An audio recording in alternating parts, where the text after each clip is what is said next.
Carbohidratos, que es la base, la columna vertebral de todo el metabolismo. Porque todos los metabolismos dependen del metabolismo de carbohidratos. Ahora entramos a la segunda macromolécula, los lípidos.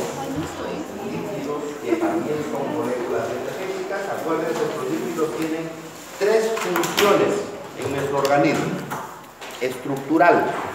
¿Cuál es la función estructural de los lípidos? ¿Cuándo los lípidos son estructurales?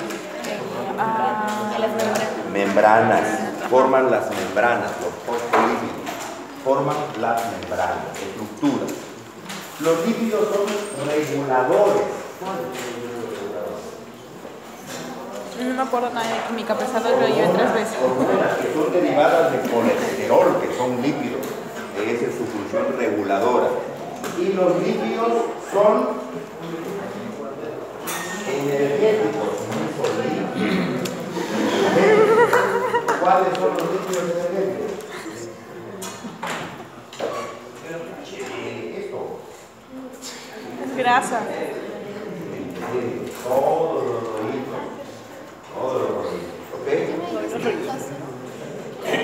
Y ahí es el mal concepto que tenemos mucha gente, sobre todo en la sierra. Cuando un bebé está gordito, sanito, gordito, mijito. Sanito, gordito, esa es enfermedad. Es un exceso de lípidos. El sobrepeso, por eso hay percentiles para los bebés. Cuando comienza mi bebé a pasar 75% del percentil, debo comenzar a preocuparme. No es que porque esté gordito esté sano, al contrario. Y le estoy decidiendo, desgraciadamente, su metabolismo de lípidos en esa edad. Las enzimas comienzan a adaptarse a tener ciertas concentraciones entre 0 a 5 años. O sea que si yo crié a mi hijito hasta los 5 años, bien gordito para que esté sano, después me exijo, no comas tanto para que no engordes, ok, adelgazaré, pero los primeros 5 años ya le malogré la vida. Porque ese muchacho cuando tenga 30 o 40 no va a ser más delgado. Sus enzimas, su perfil enzimático ya se decidieron los primeros 5 años de vida. Con razón. Yo desde los 5 años no comía. Gordura en los bebés no es señal de salud. Yo no comía. Ok. Acordémonos entonces lo que necesitamos manejar para conocer estos lípidos. ¿Qué son indispensables para nosotros en la dieta? Si los lípidos esencialmente son energéticos, pero la primera fuente de energía que tengo son carbohidratos. O sea que yo no voy a echar mano a lípidos si es que tengo carbohidratos. Y carbohidratos no me van a faltar. Entonces, teóricamente, los lípidos no tendrían que ser indispensables.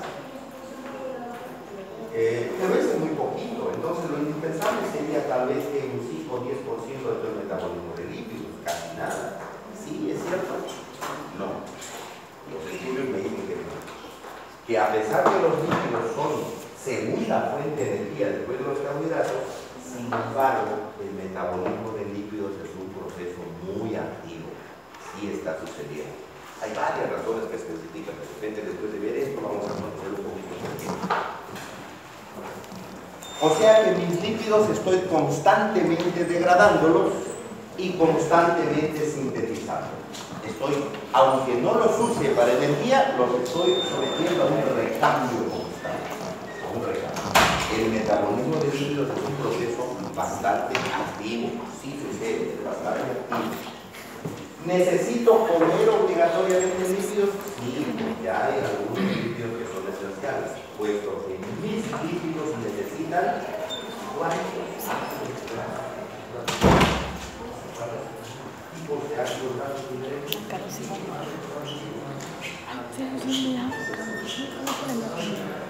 10 ácidos grasos que son indispensables para todos los lípidos.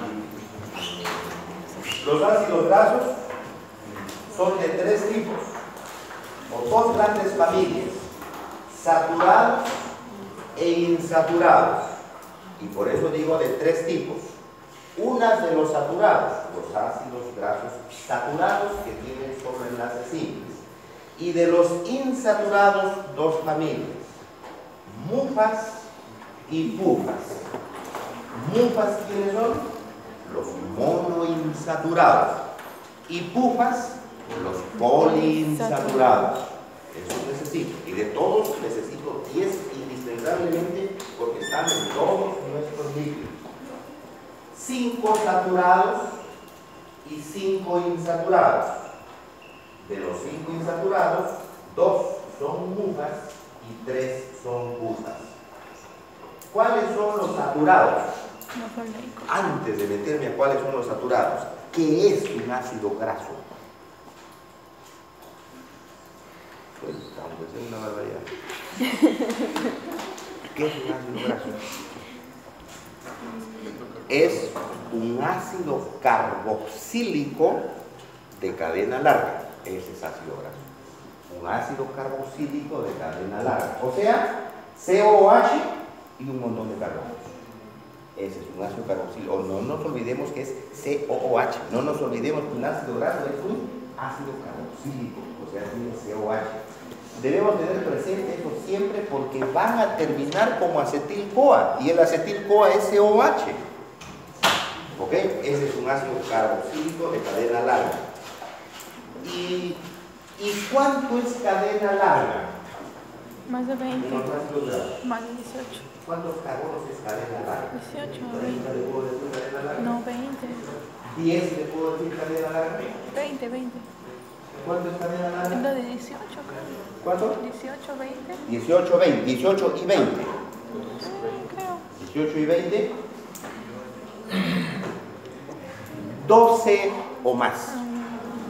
12 o más. Eso es cadena larga. O sea, un ácido graso debe tener 12 carbonos a más. ¿Y uno de 10 no puede ser ácido graso? No. ¿Por qué no? Porque la condición para que sea ácido graso es que forme parte de los lípidos. Y los lípidos tienen desde 12 en adelante, 12, 14, 16, 18, 20, 22, 24. De 10 no tengo en lípidos. ¿Tengo en mi organismo de 10? ¿De 8? ¿De 6? No.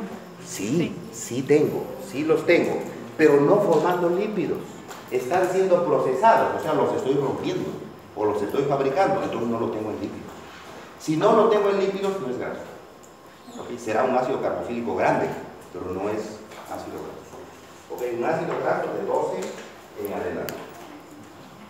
Generalmente son de número par de carbono. Por eso es que decimos 12, 14, 16, 18, 20, 22 y 24. Hay de número impar, sí, pero muy poquitos, muy escasos, de 17, de 19 hasta de 15, muy poquitos. Usualmente de 12 a 20.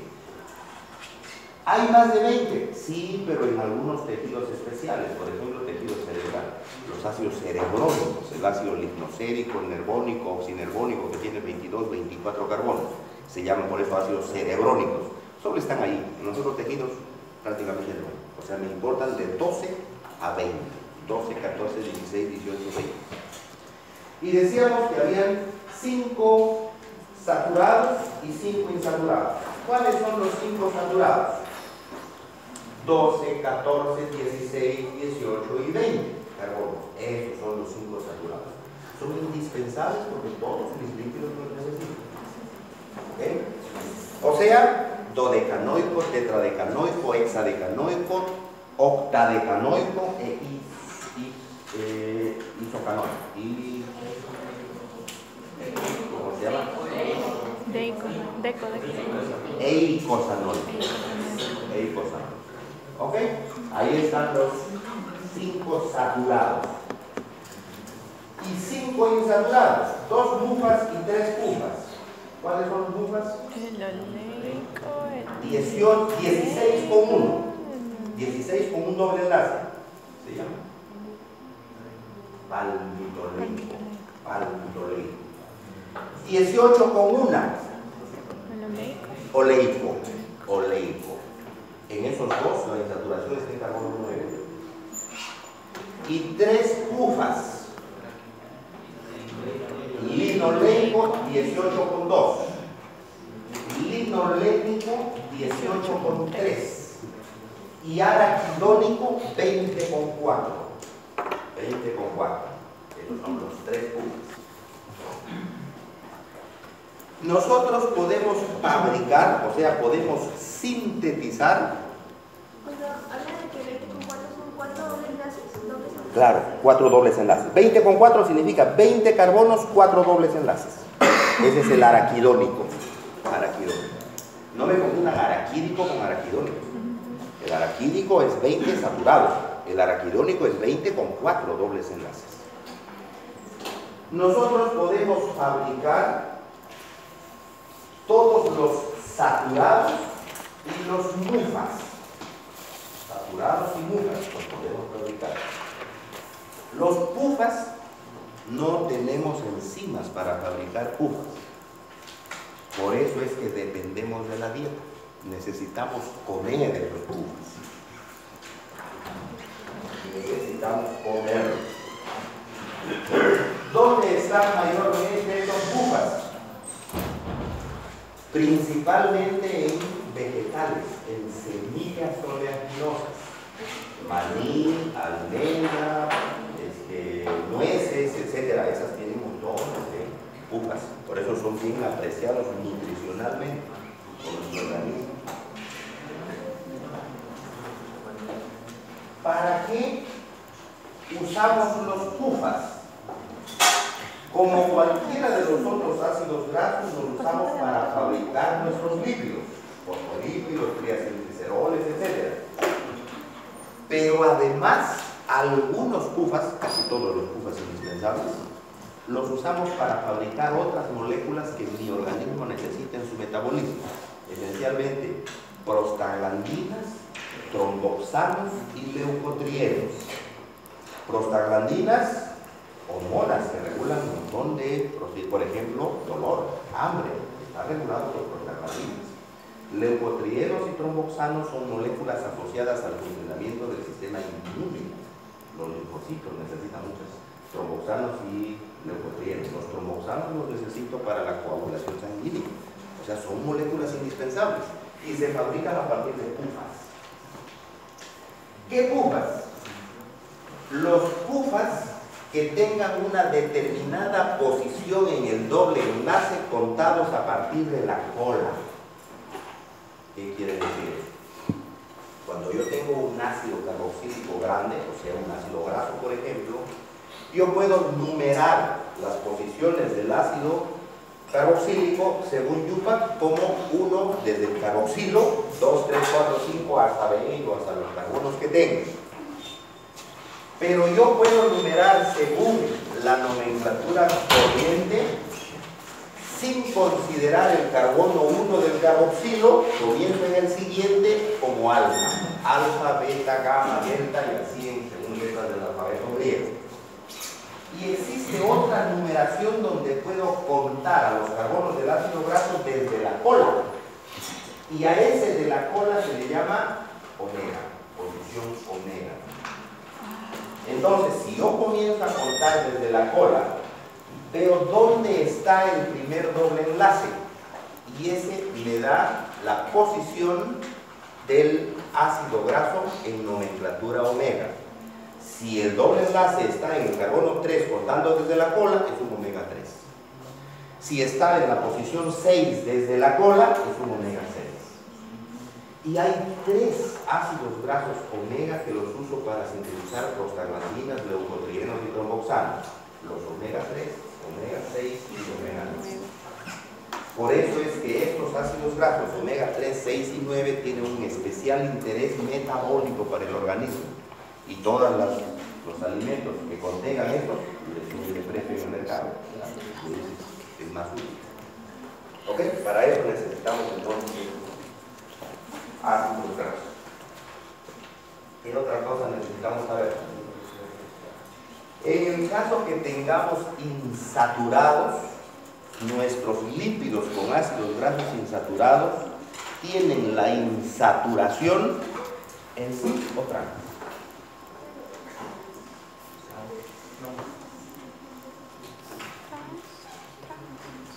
En cis. En cis. ¿Y será importante? Sí, tremendamente importante. Hay dos razones que son importantísimas para que estén en cis.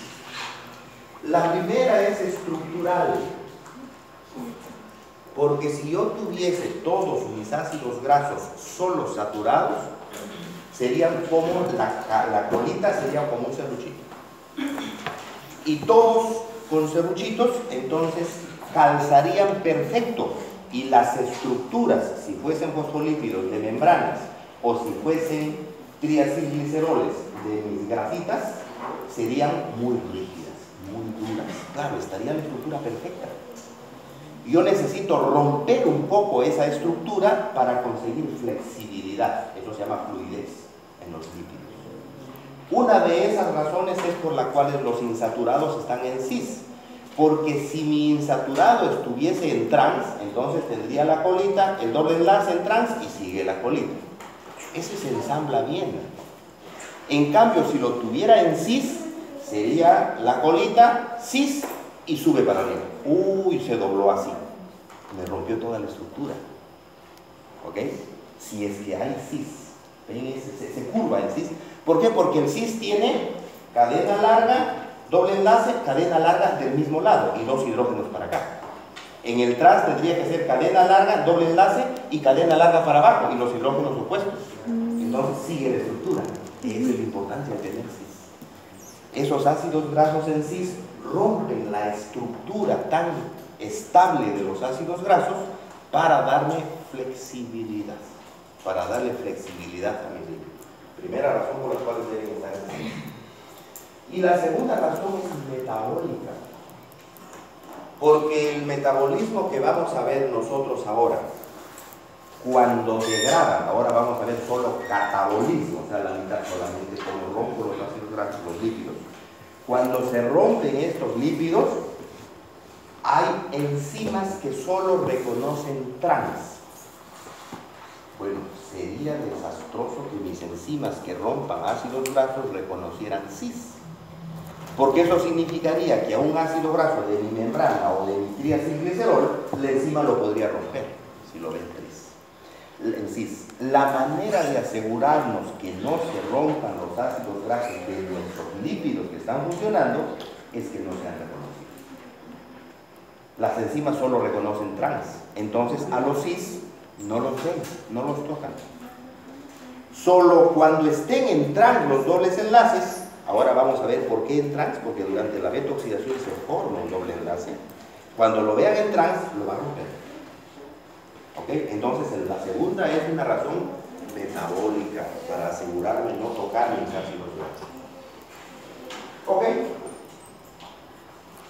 Necesitamos comer, entonces, ácidos grasos, lípidos. Necesitamos comer los lípidos.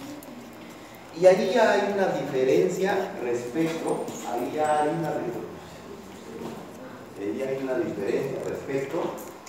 a las otras moléculas que tengo que procesar. Por ejemplo, los carbohidratos comienzan a procesarse con amilasa. La amilasa es la primera enzima que rompe el enlace glucosílico. ¿Y dónde tengo amilasa? En la saliva. En la saliva. O sea que los carbohidratos comienzo a asimilarlos desde boca. En boca hay un acto mecánico que es la trituración. Los voy rompiendo y ya hay enzimas que los van rompiendo en enlaces glucosílicos para liberarlos como glucosa y los estoy asimilando. Por eso es que se asimila tan fácil. Desde boca ya estoy asimilando. Las proteínas se rompen con proteasas, pero proteasas en saliva muy poquito. Las proteasas comienzan a aparecer en estómago. Entonces la proteína pasa de boca, además de la trituración, por esófago casi enteras. Y recién en estómago comienzan a ser rotas, comienzan a asimilar del estómago. Los lípidos, ni en estómago. Aparecen a romper las lipasas, aparecen a romper los lípidos en intestino. Entonces el lípido lo como, mecánicamente lo rompo, pero todavía en pedazos grandes. Va de esófago, estómago y recién cuando entra en el intestino, recién comienzo a procesar estos lípidos.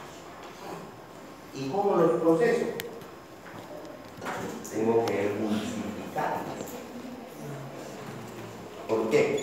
Porque todo el tracto digestivo nuestro es acuoso.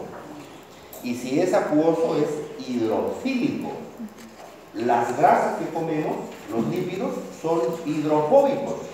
¿Qué sucede con una sustancia hidrofóbica en un medio hidrofílico, en agua? Suelten una gotita de aceite en un lavador con agua. ¡Pah! Se estrella y se rompe en un montón de pedacitos. ¿Y después qué sucede con esas bolitas? Se comienzan a juntar en una sola. ¿Por qué? Principio físico. Para ofrecerle al agua, que es un medio inhóspito para el lípido, la menor superficie posible en contacto. Es una cosa física que sucede con cualquier cosa. ¿Ok? Eso sucede con nuestros lípidos. Entonces yo los rompo con los dientes mecánicamente, los disgrego, y la hora que pasan a mi estómago y mi estómago, que es medio acuoso, se vuelven a juntar. Y cuando pasan al intestino, están como grumos, chiquititos, pero grumos. Esos grumos no pueden ser absorbidos por mi velocidad intestinal, son muy grandes, no pasan. Entonces necesito disgregarlos otra vez en ácidos grasos libres o en triglicéridos libres en intestino para poder asimilarlos. Y tengo que asimilarlos porque los necesito. Ese proceso para que se disgreguen en intestino se llama emulsificación. ¿Quién lo hace? ¿Quién lo hace? La bilis. La bilis. La bilis, ¿qué cosa es? ¿Qué tiene? Es producida en el hígado, no en la vesícula. Es producida en el hígado. En la vesícula se almacena. Es producida en el hígado y por ahí transportada por el canal hepático hacia la vesícula. Y ahí se almacena. Tiene esencialmente 3 ácidos, se llaman ácidos biliares, que son fabricados en nuestro hígado y que son después transformados por esterificación o salinación en ésteres y sales. Esos 3 ácidos biliares son el ácido alocolánico y el ácido colánico.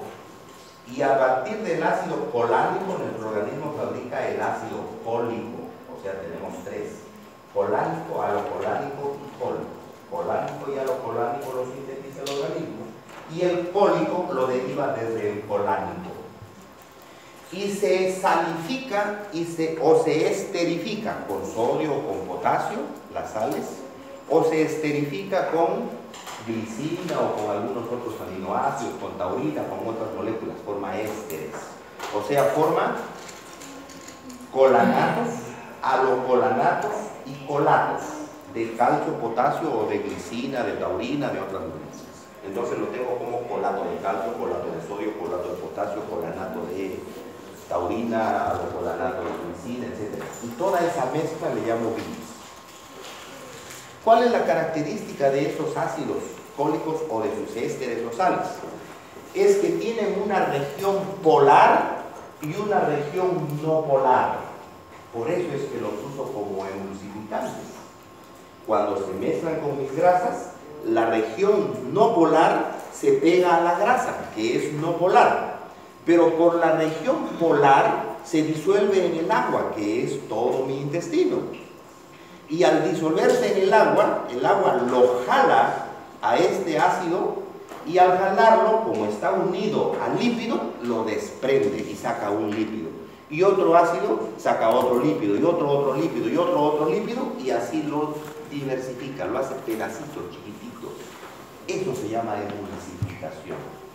¿Para qué? Para que cuando llegue a las vellosidades intestinales puedan ser absorbidos, porque uno por uno pasan a través de las vellosidades y entran y son asimilados. Si no, no podría asimilarlo. Ese es el problema de los operados de vesícula, por ejemplo. Los operados de vesícula no tienen vesícula biliar. ¿Pueden comer grasa? Sí, sí pueden. Porque la grasa va a ser emulsificada en ellos por su bilis, que es producida en su hígado. ¿Cuál es el problema? Que ellos tienen muy poquito. El hígado produce y va llegando poquito a poquito. ¿Cuál es la diferencia con el que tiene, por ejemplo, una vesícula completa? Que yo produzco mi bilis y lo almaceno en la vesícula. Y cuando como grasa, hay un reflejo de cerebro que le dice, está comiendo grasa. Y lo que hago es aplasto mi vesícula. Y al aplastar la vesícula a través del colédoco va a la bilis y en la ampolla va a tener el duodeno, va soltando hacia el intestino. Cantidades enormes de bilis, cosa que no puede hacer el operado porque no tiene vesícula. Pero va botando un poquito.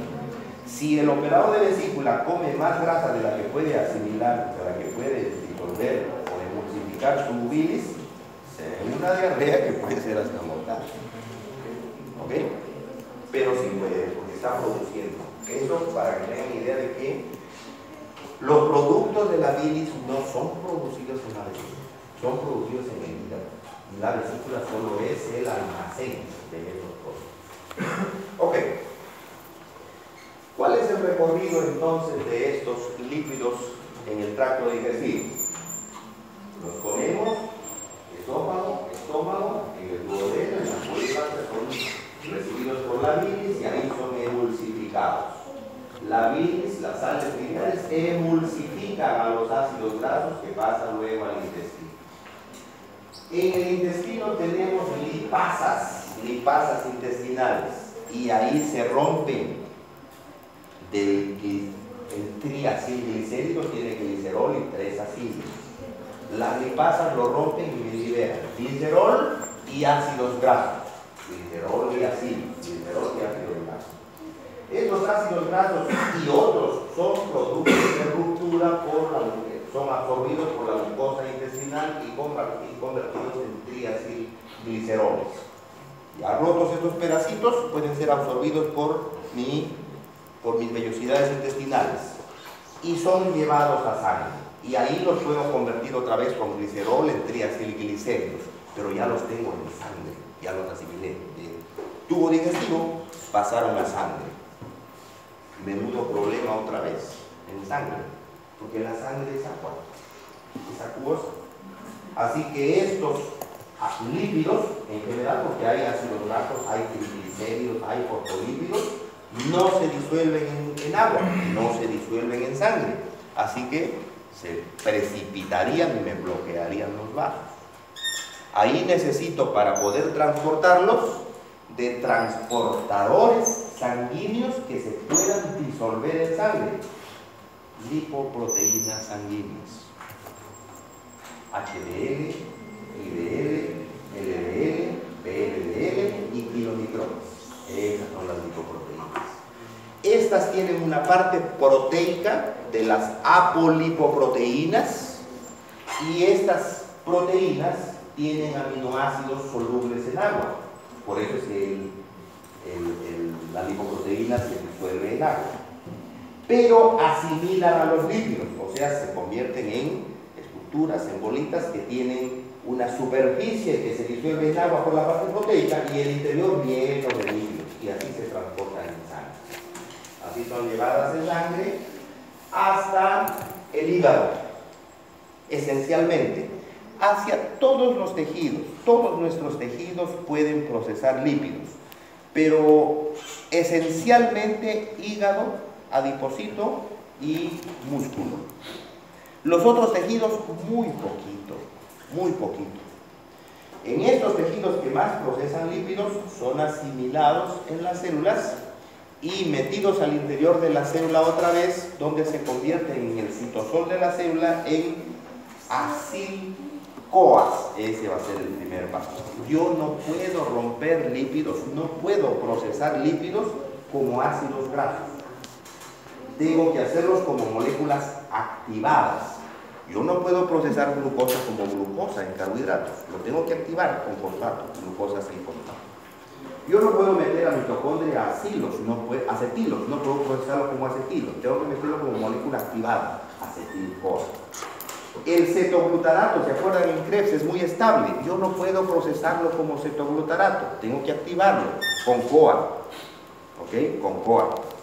Entonces, hay que activar a estos ácidos en el citoplasma de las células de los adipocitos o de tejido muscular. Se activan con CoA, se convierten en acil-CoAs. El acilo es el ácido graso que ha perdido el OH y le ha entrado CoA. Ese es un acil-CoA. Y así lo voy a procesar como acil-CoA.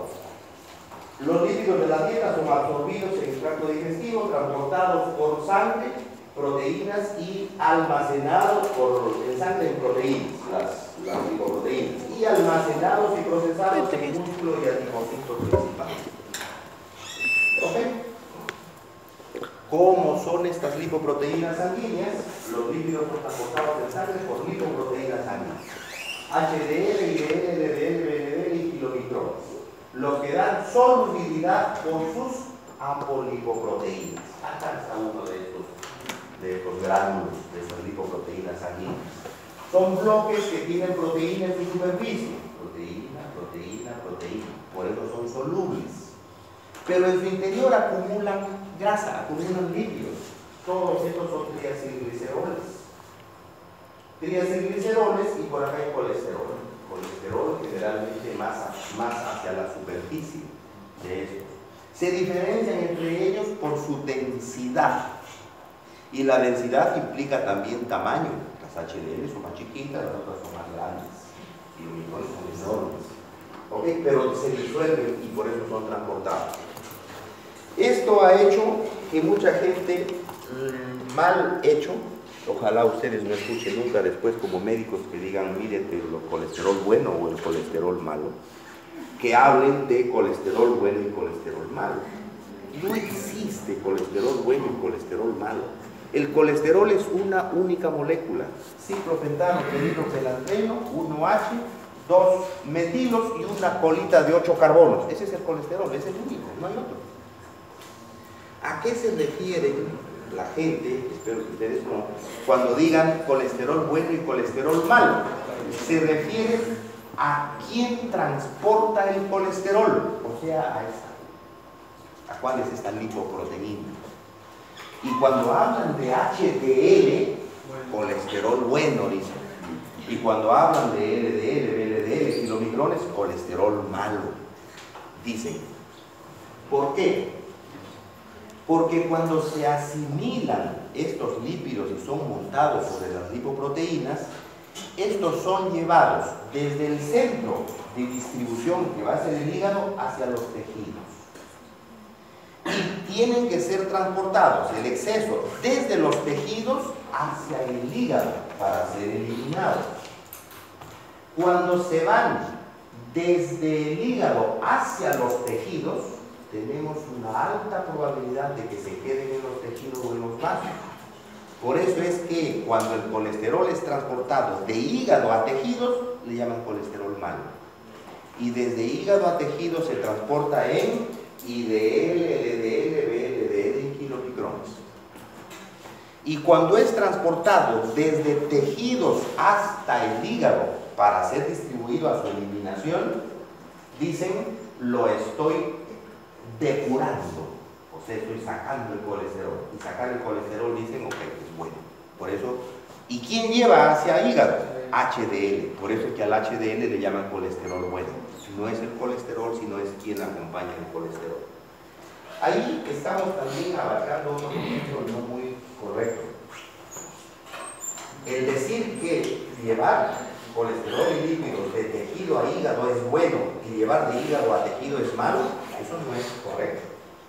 Porque toda célula necesita colesterol, ciertos niveles, obligatoriamente para procesar sus moléculas. Todos sus esteroides lo tienen que hacer desde el colesterol. Entonces, lo malo es el exceso de, pero no es el colesterol sea malo, es bueno. Lo que pasa es que el exceso sí me genera problemas. Dos problemas esencialmente. Aterosclerosis, forma ateromas y hipertensión.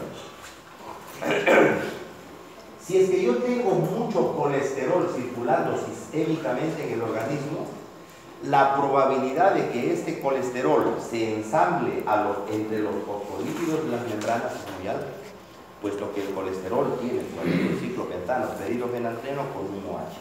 El OH le da una cabecita polar y el resto es una región no polar, como los fosfolípidos de membranas, que tienen cabezas polares y colas no polares. Por eso es que se puede integrar a la membrana el colesterol. Y cuando se integra a la membrana, hace que la membrana sea más rígida. porque mi membrana va a ser flexible porque tiene ácidos grasos en sus fosfolípidos con dobles enlaces en cis, por eso es flexible. Pero cuando le meto colesterol, el colesterol tiene una estructura, los 4 anillos del ciclopentano pedirobenantreno, que es muy rígida. Y entra, es como si en una estructura flexible le pusiéramos columnas y se hace muy rígido. La estructura rígida en las membranas hace que las células pierdan flexibilidad. Si eso sucede en un vaso sanguíneo, esa me causa una enfermedad llamada hipertensión. ¿Ok? ¿Qué cosa es la tensión? Tensión sanguínea. ¿Qué es la tensión sanguínea? Seguro que todos ustedes manejan ese concepto. Dicen, ¿cuánto debe ser? 12, 8, 120, 80, eso es lo correcto de mi tensión. Pero ¿qué es físicamente la tensión? ¿Qué están midiendo ustedes cuando dicen, tengo una presión sanguínea de 120 sobre 80? La velocidad condiciona, sí, pero en realidad no mide. La presión. Así es la fuerza que ejerce el líquido contra las paredes del vaso que está circulando. Esa es una función directa del volumen total del líquido que circula en mis vasos. ¿Ok? Por eso es que necesito que mis vasos sean elásticos. Porque si yo tengo 7 litros de sangre, esos 7 litros están distribuidos en todos mis vasos. ¿Y qué pasa si por X razones mi glomérulo no filtra bien? Entonces aumenta mi cantidad de líquido. Y en vez de 7 litros, subo a 7 litros y medio. ¿Cómo contrarresto? ¿Cómo meto medio litro más de líquido en mi sistema de vasos? Hincharse. Los vasos tienen que hincharse. Eso es flexibilidad en los vasos. Así contrarresto. Si yo puedo contrarrestar bien ese aumento o disminución de volumen en mis vasos, mi presión va a seguir siendo la misma. O sea, tengo una presión regular. ¿Qué pasa si las paredes de mis vasos están con mucho colesterol y se vuelven rígidas? No pueden ser elásticas. Entonces, al aumentar, al variar, ni siquiera le voy a decir al aumentar, al variar el volumen, ¿cómo mi sistema contrarresta ese mayor o menor volumen? Aumentando la velocidad del líquido. El líquido tiene que circular más rápido, porque no cede, porque el vaso no cede. Y si circula más rápido, aumenta la fuerza que ejerce el líquido contra las paredes del vaso. Esa fuerza es la que mide el tensiómetro. Eso es lo que nosotros medimos y a eso le llamamos tensión sanguínea. Algunos le llaman presión sanguínea. El término correcto es tensión sanguínea. Si eso va aumentando, entonces es hipertenso, porque sus vasos no son elásticos. Primer problema que me trae el colesterol, por ejemplo, cuando hay en exceso. El lípido, ese es el otro problema. Les dije, hay 2 problemas esencialmente. Un problema es la tensión y el otro problema es los ateromas. Que si están circulando más lípidos en sangre, la probabilidad de que estos queden anclados a la pared interna de los vasos aumenta. ¿Okay? Las paredes internas no son perfectamente lisas, hay rugosidades, y en estas rugosidades se quedan atrapadas algunas cosas. Pueden ser lípidos o pueden ser proteínas. Si en proteínas es menos el problema, porque la proteína es soluble, así que tengo la opción de que la sangre disuelva la proteína en algún momento y lo lleve. Pero si lo que se queda atrapado es un lípido, la probabilidad de que se desprenda es muy difícil, porque no se disuelve en la sangre, que es acuosa. Y comienza, una vez que se ancló una de estas moléculas, las otras que vienen sólidas comienzan a atraparse y va creciendo un bulto cada vez más grande en el interior del vaso. Eso se llama ateromas. Se forma un ateroma y cuando hay ateromas forman aterosclerosis. Y eso es un problema. Si eso es en arterias, se llama arteriosclerosis. Todo un problema de salud. ¿Ok? Por eso el temor al colesterol y por eso es que necesitamos que estos tengan fluidez durante su transporte en estas cosas, en estas lipoproteínas en sangre. Ok. Teniendo esas consideraciones nos podemos meter ya un poco más a ver cómo procesamos el líquido. Miren que estamos teniendo una visión panorámica de cómo metemos el líquido a procesarlo adentro. Y durante el metabolismo hay un primer punto de contacto metabólico entre el metabolismo de carbohidratos y el metabolismo de lípidos.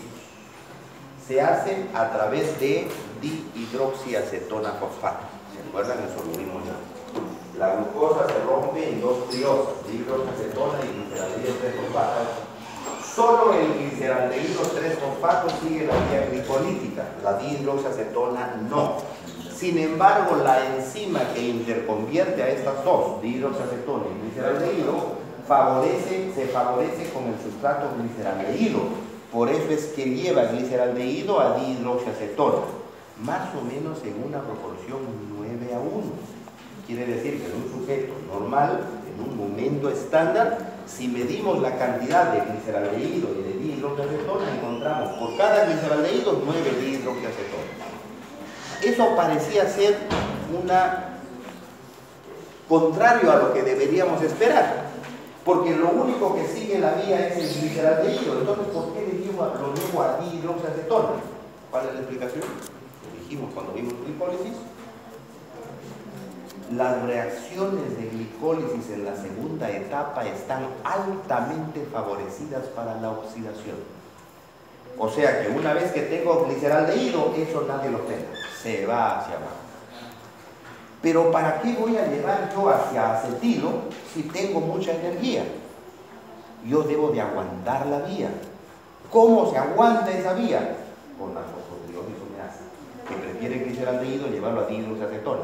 Entonces lo almacena como dihidroxiacetona y solo suelta la cantidad que necesita la célula en ese momento. Es un punto de regulación muy importante, no enzimático. O sea, la fosfotriosisomerasa no es una enzima reguladora. Sin embargo, el hecho de que favorezca a su gliceraldehído como sustrato hace que lo lleve a dihidroxiacetona y aguanta de una manera regular. ¿Ok? Por eso se llama dihidroxiacetona fosfato. Y esta dihidroxiacetona fosfato resulta ser además el punto de unión con el metabolismo de lípidos, porque el glicerol que proviene de la acción de las lipasas sobre triacilglicéridos, yo tengo triacilglicéridos, glicerol con 3 ácidos grasos, la lipasa rompe los enlaces éster, me libera el ácido graso y glicerol. Ese glicerol que se obtiene en el citosol de las células con la enzima glicerol quinasa puede convertirse en glicerol 3-fosfato, glicerol con un fosfato de 3. El glicerol tiene conexión directa entre el metabolismo de lípidos con el metabolismo de carbohidratos a nivel de citosol-fosfato. Se convierte en glicerol 3-fosfato. Y en una siguiente reacción, el glicerol 3-fosfato con la glicerol 3-fosfato deshidrogenasa se puede convertir en dihidroxiacetona fosfato. Este es carbohidrato. Por eso es que puedo convertir moléculas de lípidos en carbohidratos por esta vía. Y viceversa, porque las enzimas no son reguladoras. O sea que si necesitara en algún momento lípidos, glicerol para lípidos, puedo convertir la dihidroxiacetona fosfato en glicerol 3-fosfato y el glicerol 3-fosfato en glicerol. Y estoy alimentando lípidos. Puedo convertir de carbohidratos en lípidos y de lípidos en carbohidratos vía glicerol. Cuando se habla de metabolismo en términos más familiares, se dice que este paso de glicerol a dihidroxiacetona y viceversa no es una puerta metabólica, sino una ventana metabólica. ¿Por qué? Porque a pesar que se puede convertir, sin embargo no se usa. O sea, muy poco de células convierten glicerol en dihidroxiacetona o dihidroxiacetona en glicerol. Es posible, por eso es una ventana, por ahí puede escapar, pero no lo hacen. Es que no hay mucha necesidad. ¿Para qué voy a convertir glicerol en dihidroxiacetona si lo que más como son azúcares? Entonces voy a tener montones de dihidroxiacetona. ¿Para qué voy a convertir más? No tiene sentido. ¿Para qué voy a convertir dihidroxiacetona en glicerol si tengo montones de grasas? No hay sentido.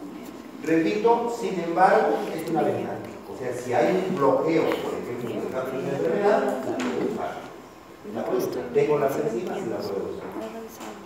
¿Ok?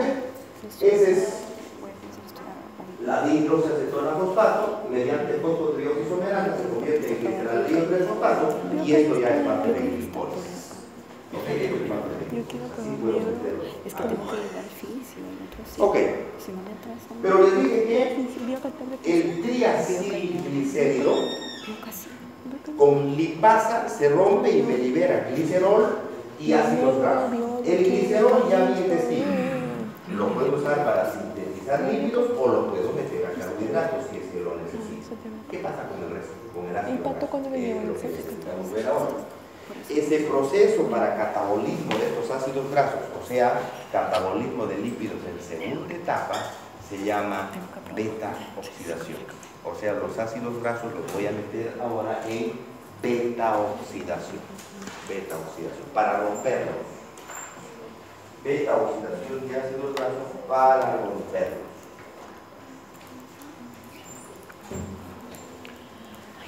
¿Qué mala suerte?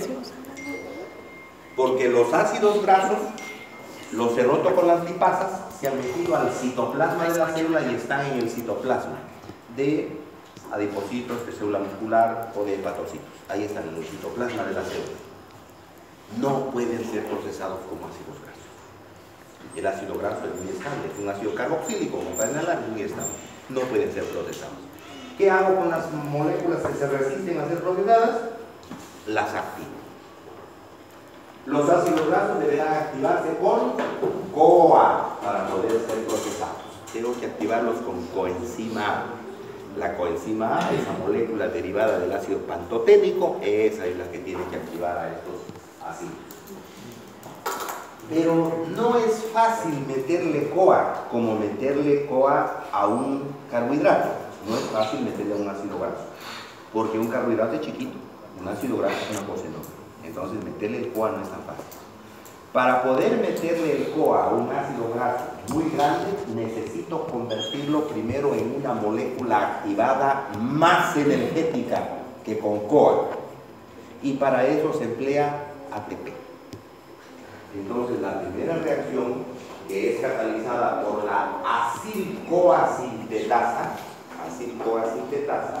hace reaccionar al ácido graso, acá está el ácido graso, con ATP, adenosina trifosfato.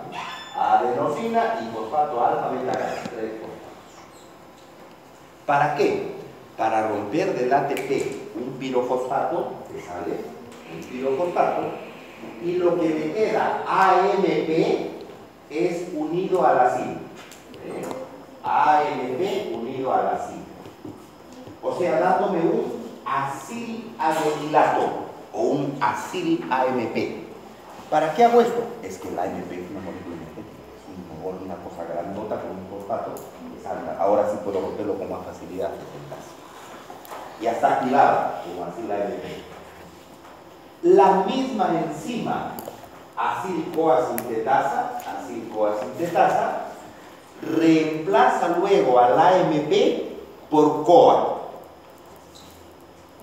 Corta este enlace de nuevo, saca el AMP, sale como AMP, todo esto de acá, y al acilo le pega CoA. Al acilo le pega CoA. Ya lo tengo como acil-CoA. Acil-CoA, no me digan acetil-CoA todavía. Acil-CoA. El acetil-CoA es un acil-CoA, pero hay montones de acil-CoAs. El acetil-CoA es un acilo de 2 carbonos. El acil-CoA puede tener N carbonos. Y eso va a depender de cuántos carbonos tenga el ácido graso con que comencé. Principalmente los ácidos grasos se manejan en una determinada porción de la célula desde palmitilos.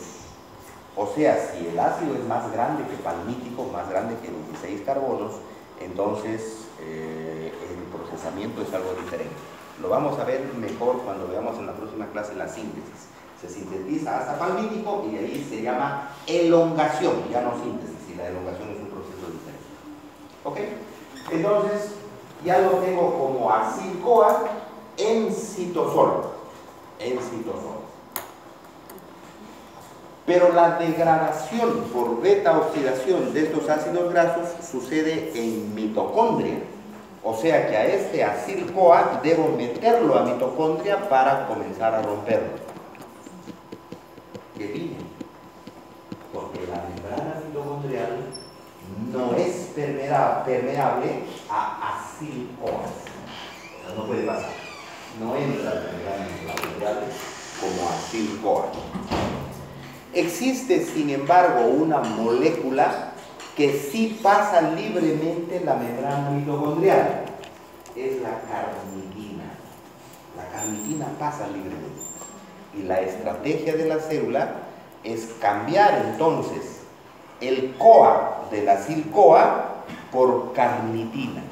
Le boto el CoA y le pongo carnitina. O sea, al acil-CoA lo convierto en acil-carnitina. Eso es lo que se hace. El citosol, acá estoy el citosol. El acil-CoA con la enzima carnitina acetiltransferasa 1 cambia el CoA por carnitina. Libera el CoA y le pone carnitina. Este CoA que sale acá me servirá para ir otra vez sobre otro ácido graso y convertirlo en acil-CoA. Y se recicla entonces, estoy constantemente convirtiendo con este CoA en acil-CoAs a los ácidos grasos. Y ya lo tengo como acil-carnitina. Como acil-carnitina. Ahora me engaño, porque a la carnitina la uso como burriero. La carnitina pasa a través de la membrana y cuando quiera pasar la carnitina le he cargado el azúcar y pasa con el azúcar. De esa manera lo mismo a la mitocondria. Pasa a través del espacio intermembranoso de la membrana y por la membrana interna de la mitocondria hacia la matriz. Entra hacia la matriz.